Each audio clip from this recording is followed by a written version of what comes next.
Fala galera, bem-vindos a mais um Papo 10 aqui pelo canal da Arquibancada Tricolor, o último dessa temporada de 2024. Então queria agradecer todo mundo aí que acompanhou os programas semanais, ano que vem tem mais. E agora a gente se despede então fazendo um balanço do que foi a temporada de 2024 do São Paulo e já projetando o que pode ser a temporada de 2025. Bom, no último vídeo eu já havia falado um pouco sobre isso.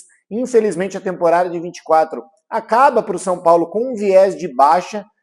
Se a gente olhar uma fotografia do que foi a temporada, a sexta colocação, vaga direta pelo Brasileiro para a próxima Libertadores, e uma briga de igual para igual ali contra o Botafogo na Libertadores desse ano, uma eliminação nos pênaltis, somente olhando essa fotografia, esse recorte, dá para dizer que foi uma temporada boa, vai.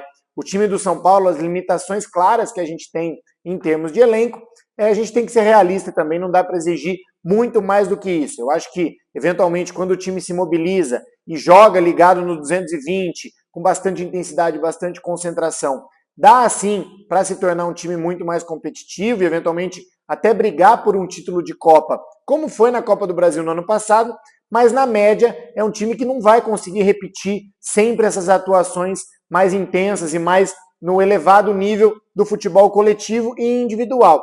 E por isso, essa média aí de uma sexta colocação, brigar por umas quartas ou semifinal das Copas, é realmente o que a gente pode esperar dentro de uma perspectiva realista.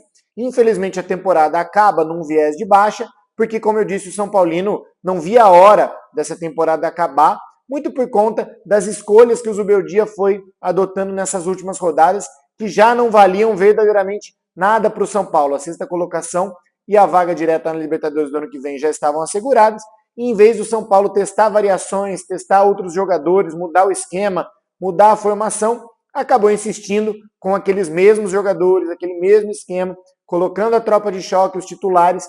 Isso trouxe uma pressão muito grande, principalmente porque o desempenho desses caras nas últimas rodadas não foi nada legal. E aí o Zubeldia, que tinha o apoio maciço ali, pelo menos da parte da torcida do São Paulo que vai ao Morumbi, acabou ouvindo umas vaias ali no final do jogo contra o Juventude, e por isso a temporada acaba de uma forma um pouco ruim, um pouco melancólica.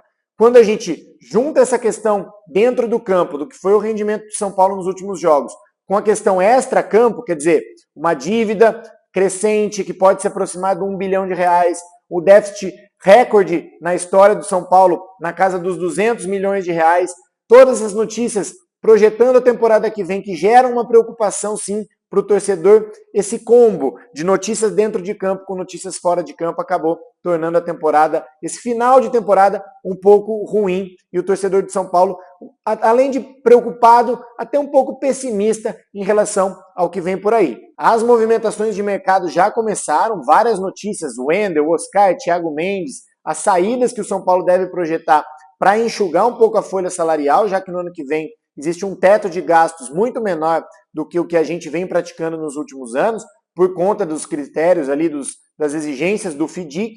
E aí, paralelamente a essas notícias, eu acho que a diretoria vem trabalhando de uma forma muito ruim nesse sentido. O São Paulo, nos tempos de glória, 2005, até 2008, que a gente ganhava praticamente tudo, trabalhava em silêncio. E esse acho que era o grande trunfo daquela diretoria na época. Trabalhar em silêncio, tá sempre um passo à frente dos rivais e dos adversários, que é algo que hoje a gente não vê tanto.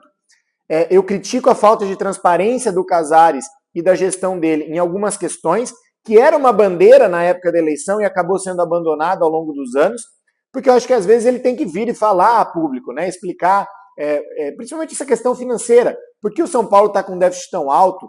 Quais são efetivamente os planos da reestruturação financeira? Então, nesse ponto, acho que falta bastante transparência. Mas, por outro lado, quando se trata de mercado, o que a gente vê é um comportamento completamente oposto. A diretoria vem a público e fala, olha, a gente está com urgência para vender jogadores e para enxugar a folha, porque o fundo exige isso da gente. E, por outro lado, a gente quer contratar jogadores para as posições de lateral esquerdo, camisa 10 e lateral direito. Ora, como que o mercado reage a isso? O mercado, olhando que o clube está desesperado para vender, fatalmente vai oferecer valores para os jogadores nossos muito abaixo do mercado, porque sabe que o São Paulo, no final do dia, vai acabar tendo que aceitar. Por outro lado, em relação às nossas compras, né, o mercado também vai jogar o preço lá em cima. Por quê? Bom, se o time está com urgência para contratar nessa posição A, B, C e D, podemos colocar um preço mais alto porque ele vai ser obrigado a pagar. Então acho que é um recado que a diretoria passa ao dizer os nomes, ao falar da urgência das vendas, da dificuldade financeira e etc., que o mercado vai acabar fazendo com que o São Paulo se obrigue a vender barato e comprar caro. Isso com certeza, para um clube que está com tanta dificuldade financeira, não é nada legal. Isso à parte, entrando agora nas contratações, nos nomes que o São Paulo vem divulgando, eu acho que o Wendel é um jogador que já está praticamente acertado. Claro que o torcedor tem calafrio de ouvir dizer, né, que ainda falta o ok do clube, porque a gente vê esse roteiro se repetindo várias vezes e muitas delas o jogador acaba não vindo para o São Paulo, mas acho que esportivamente falando, se a contratação se concretizar, é um nome muito interessante, resolve a lateral esquerda, na minha opinião, pelo menos em relação à posição de titular. Na reserva, acho que a gente ainda fica um pouco defasado, porque o Patrick não está pronto, na minha opinião, para assumir essa posição, e a gente sabe que ao longo da temporada é importante ter bastante elenco para rodar. O Oscar já é um cara que talvez poderia até agregar do ponto de vista esportivo, é um cara que tem técnica, mas eu acho que seria uma aposta muito alta. São Paulo já cometeu esse mesmo erro em jogadores e contratações recentes, a mais recente delas o Rames Rodrigues.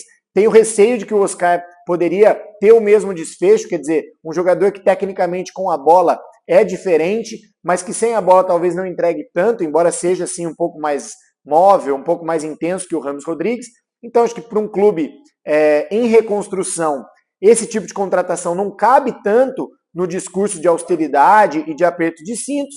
E um outro nome é o Thiago Mendes, que a princípio não viria para agora, mas aí já vejo mais como uma oportunidade de mercado, que é um jogador que fisicamente sempre foi muito acima, ficou muito tempo na Europa, inclusive jogando não só como primeiro e segundo volante, mas também como zagueiro quando precisava. Então acho que como o contrato dele se encerra em maio com o Al Rayyan, São Paulo já tem a oportunidade de fazer um pré-contrato e aí contar com o Thiago Mendes para o ano que vem. Muita gente fala, nossa, mas o time tem muitos volantes. Até é verdade, mas esses volantes, o Bobadilla pode sair, o Marcos Antônio pode não ser comprado, o Lisieiro é um jogador que se machuca muito, o Luiz Gustavo já está com uma idade avançada, mesmo que renove agora, vai ser no máximo por mais uma temporada. O Pablo e o Alisson, os dois tiveram lesões muito graves no ano de 2024, então na hora que a gente espreme bem ali, dá para ver que existe sim uma carência nessa posição, apesar da grande quantidade de jogadores que a gente tem. O Thiago Mendes, se repetir o desempenho que ele sempre teve durante a carreira, um jogador bastante forte, bastante regular e versátil, acho que viria sim para somar. É uma contratação que eu particularmente torço bastante para acontecer. Dentro dessa perspectiva, então, o que a gente espera para o ano que vem é que o São Paulo consiga montar um time competitivo, apesar do orçamento mais baixo, fazer contratações mais certeiras. A gente não pode errar de novo com jogadores e contratações muito caras que não deem resultado e, acima de qualquer coisa, que seja utilizada finalmente a nossa base. Não que os jogadores de Cotia já estejam prontos para assumir uma posição ou brigar por posição no time titular, mas para um clube que não tem dinheiro, é fundamental gastar o menos possível e arrumar soluções dentro de casa. Eu lembro muito bem que o Muricy, quando ele assumiu esse cargo na diretoria do São Paulo, há 3, 4 anos atrás, ele falava que o São Paulo só iria para o mercado contratar se fosse um jogador para realmente vir, chegar, vestir a camisa e jogar como titular, ou brigar por posição de titular.